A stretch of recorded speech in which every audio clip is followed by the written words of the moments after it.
नमस्कार दोस्तों, मेरा नाम सुमित त्रिपाठी और आप सभी का मैं स्वागत करता हूं। उम्मीद है कि आप सब स्वस्थ हैं और अपना ख्याल जरूर रख रहे हैं। आज मेरे साथ मिस्टर गोविंदा शर्मा जी हैं, जो मेरे मित्र भी हैं और एक बिजनेसमैन भी हैं, और इनका जो करियर गाइडेंस है उस पर बहुत अच्छा पकड़ है। और इसके साथ ही उन्होंने काफी इंटरनेशनल ट्रैवल भी किया है और भारत को उन्होंने रिप्रेजेंट भी किया है सार्क समिट में 2018 में। और इनके बारे में मैं क्या बताऊं, चलिए इनसे ही पूछते हैं, गोविंदा शर्मा जी से, कि आखिर इनकी जर्नी कैसी रही और हम सबकी लाइफ में ये क्या वैल्यू ऐड कर सकते हैं। तो गोविंदा शर्मा, स्वागत है आपका हमारे चैनल पर। जी बहुत अच्छा आपने इंट्रोडक्शन दिया।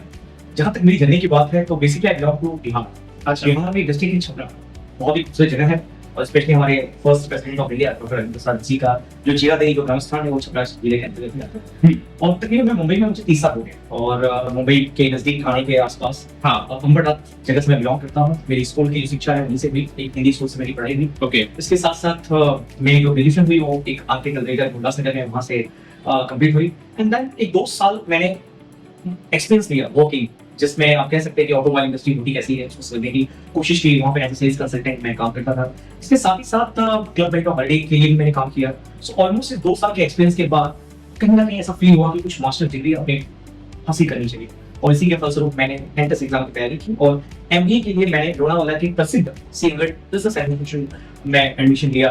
और बड़ा लाजवाब वहाँ का एक दृश्य है, और वहाँ की जो टीचिंग क्वालिटी है बहुत ही उम्दा क्वालिटी की है। वहाँ पे मैंने तकरीबन 2015 में मैंने पास आउट किया। मैं एमबीए जो है मार्केटिंग में किया हूँ। अच्छा। इसके साथ साथ अभी तक तकरीबन 15 साल का एक लंबा सेल्स और मार्केटिंग में एक्सपीरियंस किया। सिंस आपने शुरुआत सेल से की थी, तो अक्सर देखा जाता है कि जो इंजीनियर्स बाहर निकलते हैं, उन्हें एक डर होता है कि सेल्स मेरे लिए नहीं बना। बहुत सारे लोगों के अंदर मिथ होता है सेल्स, क्योंकि क्या होता है कि जब नए बच्चे सेल्स में जाते हैं तो उनको रिजेक्शंस बहुत मिलता है, और उस रिजेक्शंस की डर की वजह से वो वापस से सेल्स में नहीं आते हैं। तो आपका क्या अनुभव रहा जब आपने शुरुआत किया सेल्स में? ओके, सो सबसे पहले मैं बताऊंगा कि आपके क्वेश्चन में ही उसके आंसर की शुरुआत है। जो डर आपने वर्ड यूज किया, एक कहावत भी है और एक प्रसिद्ध एडवर्टाइजिंग भी है, डर क्या की चीज है, राइट? पर वो कैलकुलेटिव होना चाहिए। So the thing is that कि हमारी डर किस बात से है? अगर डर इस बात की है कि सामने वाला क्या सोचेगा, अगर वो चीजें नहीं लिया तो पर्टिकुलर प्रोडक्ट नहीं बेच पाए तो नहीं बेच पाए तो आपको एक अच्छा एक्सपीरियंस मिले, और उस एक्सपीरियंस के मद्देनजर आप जब दूसरी बार ट्राई करेंगे और अपने सेल्स की बहुत नजदीक पहुंचेंगे। जब तीसरी बार ट्राई करेंगे तो आप ऑलमोस्ट सेल्स कर दिए। फिर सेल्स करने के कुछ तरीके होते हैं जो मैं आपको बताना चाहूंगा। सेल्स करना इस तरह से चाहिए कि सामने वाले को पता ही ना चले कि आप सेल्स किए हैं।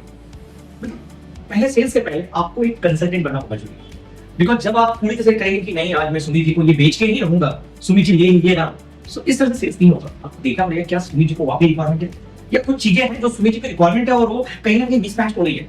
सुमित जी अगर आप ये चीजों का यूज करें तो आपका ये फायदा होगा। इस तरह से जब आप वार्तालाप करेंगे, इस तरह से जब आप सामने वाले कस्टमर का हेल्प करेंगे तो डिफरेंट सॉल्यूशन कि आप एक अच्छा सॉल्यूशन प्रोवाइड करें, ट्रस्ट मीन आपका सेल्स हो भी जाएगा और एक सामने वाले को ट्रस्ट फील भी होगी कि एक अच्छे व्यक्ति से मेरी जुड़ाव हुई है। सो सेल्स करने के ये तरीके होते हैं, और मेरे ख्याल से सिर्फ बहुत सारे प्रसिद्ध बुक है, उस पे आप देख सकते हैं। I think you need to be a 90% conviction what you are going to say and 10% is the communication. Don't go on that कि सर ले लीजिए बिफोर सेल्स नहीं। सेल्स अच्छा सेल्स करने के लिए आपको एक कंसल्टेंट बनना बहुत जरूरी है। आपने सही बताया, जैसे सेल्स के बारे में आपने बहुत कुछ बताया हमारे ऑडियंस को। अब एक मिथ है, लोगों को लगता है जब वो शुरुआत करते हैं अपने करियर में सेल्स में जाने से, तो उनको लगता है कि सेल्स और मार्केटिंग बहुत कॉमन है और सेल्स और मार्केटिंग एक ही है। तो गोविंदा जी, मैं आपसे समझना चाहूंगा कि आखिर इसमें डिफरेंस क्या है? बिल्कुल आपने सही क्वेश्चन किया, और मैं बताना चाहूंगा कि सेल्स जो है एक पार्ट है मार्केटिंग का। मार्केटिंग से बिल्कुल चीज। अब मार्केटिंग को अगर एक कॉमन लैंग्वेज में कहना चाहे तो जो नीड्स क्रिएट करता है उसे मार्केटिंग कहते हैं। अच्छा। और जो नीड्स को फुलफिल करता है उसको सेल्स कहते हैं। So just for example marketing के कुछ एलिमेंट्स देखा जाए तो promotion is part of marketing, advertising जो होता है मार्केटिंग का पार्ट है, कूपन्स आप देते हैं ये again part of the marketing, right? आप 999 डबल प्राइसिंग करते हैं, साइकोलॉजिकल प्राइसिंग, ये भी एक पार्ट है मार्केटिंग। और सेल्स इज एक्चुअल अल्टीमेटम इन सारी एक्टिविटीज के बाद, इन सारे कैंपेन के बाद जो आपको मदद मिलती है और एक्चुअल जो आप सेल्स करते हैं तो आपने प्रोडक्ट को डिलीवर कर दिया, दैट्स काइंड ऑफ सेल्स। सो ये है एक्चुअल डिफरेंस जो आप कहना चाहिए। और इसको एक अलग तरीके से तो आपने बड़े-बड़े होर्डिंग देखे होंगे, तरीके बड़े-बड़े कलर यूज होंगे, दैट्स अ मार्केटिंग। और अल्टीमेटम कस्टमर जब ज्वेलर्स में जा करके जब वो शॉपिंग कर रहा है और वो पैसे दे रहा है और उसके जाकर प्रोडक्ट्स को रिसीव कर दे रहा है, तो उस प्रक्रिया को कहा जाता है सेल्स। तो मार्केटिंग एक तरह से चुंबक है जिससे लोग अट्रैक्ट होते हैं, और सेल्स यानी कि एग्जीक्यूशन आप कितने अच्छे तरीके से। शॉर्ट टाइम में जैसे मैंने आपको कहा, creating the needs is marketing and satisfying the needs is sales. तो आपने बखूबी समझाया कि सेल्स और मार्केटिंग होता क्या है। अक्सर लोग ये समझते हैं जब अपनी शुरुआती दौर में कि सेल्स एक अच्छा फील्ड नहीं है और सेल्स से लोग दूर भागते हैं और उनको डेस्क जॉब बहुत ही पसंद होता है। तो आपका क्या मानना है? देखिए ये बिल्कुल मिथ्या है कि सेल्स एक अच्छा फील्ड नहीं है। इवन मैं कहना चाहूंगा सेल्स जैसा फील्ड नहीं है, बिकॉज सेल्स एक कहीं ना कहीं शुरुआती लक्षण है कि आप एक अच्छे एंटरप्रेन्योर बन सकते हैं। बिकॉज आप एक समझने की कोशिश कीजिए कि आपको एक 8 लाख का पैकेज मिला होगा एक पर्टिकुलर प्रोडक्ट को सेल्स करने के लिए, उसका अल्टीमेट आपने टारगेट करने के लिए।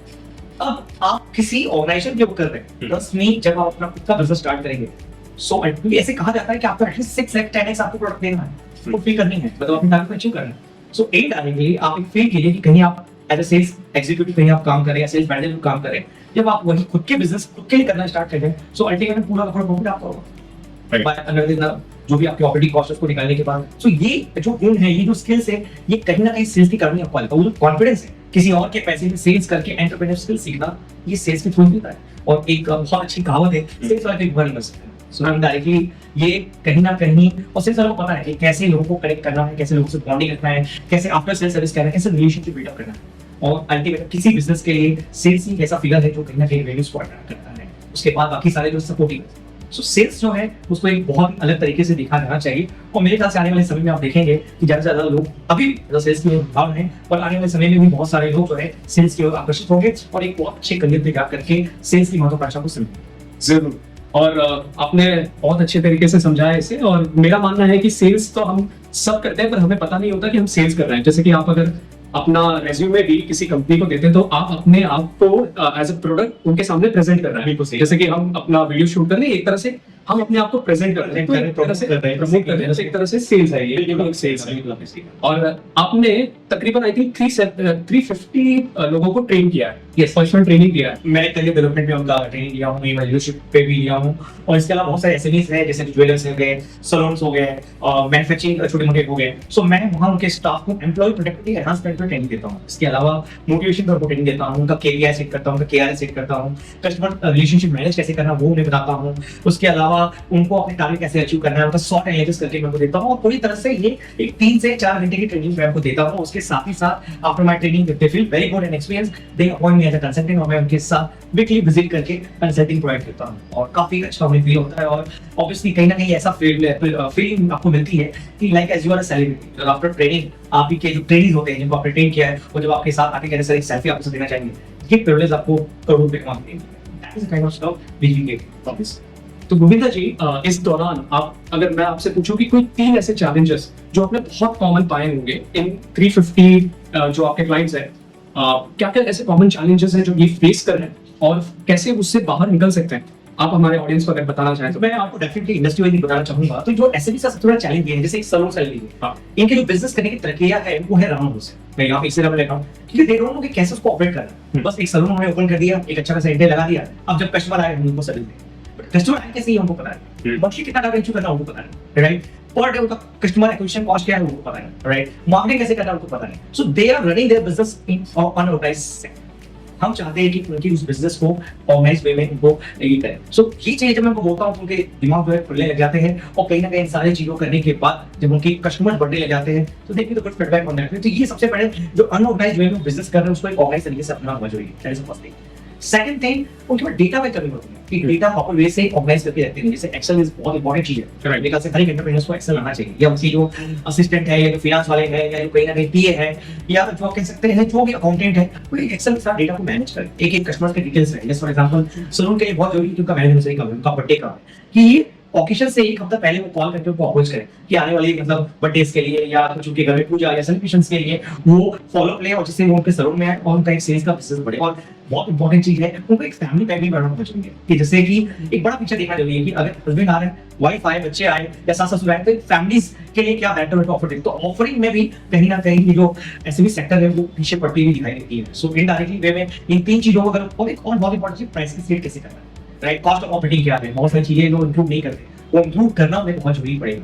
बिकॉज ये चीजें जो मैं बोलता हूँ वो समझते हैं, एंड देन उनके बाद उनका दिमाग खुलने लग जाता है और कहीं ना कहीं वो चीजों के कारण उनका जो एनुअल ग्रोथ है वो 30-40% से बढ़ते रहता है। और कहीं ना कहीं यही चीजें, और इसमें tremendous, trust me Sumit ji, बहुत अपॉर्चुनिटी है स्प्रेडिंग एंड डेवलपमेंट में, इतनी अपॉर्चुनिटी है पूछिए मत। और हमें अच्छा लगता है कि अगर किसी के लॉस मेकिंग बिजनेस को प्रॉफिट मेकिंग बनाना है, किसी के प्रॉफिट को ग्रो करना बहुत इंपॉर्टेंट है। एंड बहुत सारी कंपनियां ऐसी है जहां मैं उनकी ग्रोथ में हिस्सेदार बनना पसंद करता हूं। I do not take any kind of charges on that, because मुझे पता है कि मेरी स्किल से उनका ग्रोथ होगा, उस ग्रोथ में हिस्सेदारी में बहुत पसंद है। सो इस तरह से ये 4-5 चीजें हैं जो कहीं ना कहीं एसएमएस मिस कर रहे हैं, और इस गैप को मेरे ट्रेनिंग द्वारा मैं फुलफिल करने की कोशिश कर रहा हूं। और गोविंदा जी, मैंने ये अक्सर पाया है जो एसएमईज होते हैं, उनके पास सेल्स की टीम तो होती है, पर वो अपना ध्यान मार्केटिंग में बहुत कम लगाते हैं। ये मेरा अनुभव है, मे भी शायद आपने 350 ऐसे एसएमईज से आपने मुलाकात की होगी, तो शायद आपका अनुभव थोड़ा अलग हो। पर जहां तक मेरा ज्ञान है कि उनके हिसाब से मार्केटिंग ही सेल्स का पार्ट होता है, जैसे कि हमने ये बस्ट किया है। आप कैसे उन्हें बताते हैं और समझाते हैं कि मार्केटिंग की एक अलग टीम होनी चाहिए और जो सेल्स कर रहा है पर्सन वो मार्केटिंग से अलग है? देखिए, आपने बिल्कुल सही क्वेश्चन कहा। कुछ लोगों को ये विचार जरूर होती है, लेकिन यहाँ पे समझने वाली बात ये है कि मार्केटिंग एक बहुत बड़ा बजट उनके माइंड में कॉन्सेप्ट रहता है। सो यहाँ पे हम इंडस्ट्री रिव्यू क्या है, जैसे फॉर एग्जांपल अगर हम ब्यूटी पार्लर्स की बात करें, सो उस केस में मार्केटिंग होता है फ्लायर्स, पैम्पलेट या एडवर्टाइज टाइमिंग। सो उनको ये बताना बहुत जरूरी है कि जो मार्केटिंग का जो इनिशियली 1-2 महीना उस कॉल का आरओआई मिल सकता है, आने वाले 3 से 6 महीने में उसका आरओआई आपको बहुत अच्छी तरह से मिलेगा। तो ये चीजों को समझाना बहुत जरूरी है कि कैसे उस मार्केटिंग एक्टिविटी से आपके कस्टमर बढ़े। सो ये डेफिनेटली है कि मार्केटिंग करना बहुत जरूरी है छोटे एंटरप्रेन्योर को, लेकिन उनके माइंड में यही लगता है कि भाई टीवी में जो टेलीविजन में एडवर्टाइजिंग, वो आप वही बात नहीं।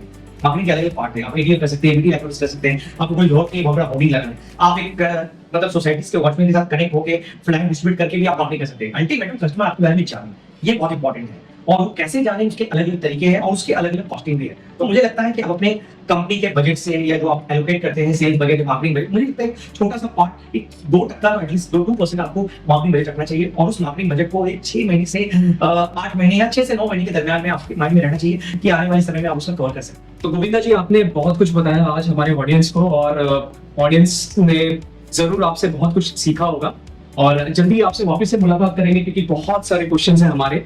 अफसोस कि आपका एक दूसरा मीटिंग है, उसकी वजह से हम अपना ये वार्तालाप और जारी नहीं कर पाएंगे, पर आपसे जरूर वापस मिलेंगे। गोविंदा शर्मा जी जरूर आएंगे, और आपके अगर कुछ प्रश्न होंगे तो जरूर आप कमेंट सेक्शन पे लिखिए और हमारे चैनल को सब्सक्राइब कीजिए।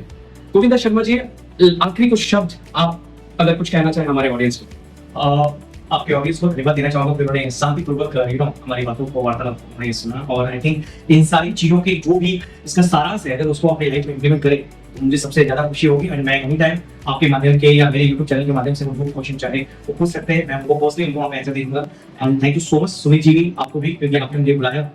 थैंक यू गोविंदा शर्मा जी, आप यहाँ पर आए, और कि आप स्वस्थ रहें, अपना ध्यान जरूर रखिए। जल्दी ही आपसे मुलाकात होगी। धन्यवाद।